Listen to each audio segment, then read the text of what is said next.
Nakiisa ang halos 30 mga buntis sa isinagawang End Stunting Symposium ng Brigada News from Olongapo City, katuwang ang Barangay Mabayuan Health Center at City Health Office. Ito ay bahagi ng isinasagawang symposium ng Brigadahan 1 Tahanan sa iba't ibang mga barangay.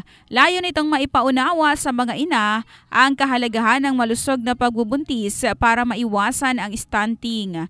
Ang Health Center at CHO ay nag-lecture rin sa mga benepisyaryo at nagbigay ng iba pang mahalagang kaalaman para mapanatiling ligtas ang pagbubuntis hanggang sa pangangalaga ng anak. Bawat isa sa mga ito ay nag-uwi ng mom's kit at baby kits na kanilang magagamit pagpanganak. Maliban dito ay meron ring mga nag-uwi ng iba pang papremyo, lalo na ang mga aktibong sumagot sa ilan naming mga katanungan. Iyan na report at Eden Drybox Plus Herbal Capsule, lalaking laging umaangat. In the heart of changing lives. Ito sa Brigada John Bayot ng Brigada News from Philippines, the Music and News Authority.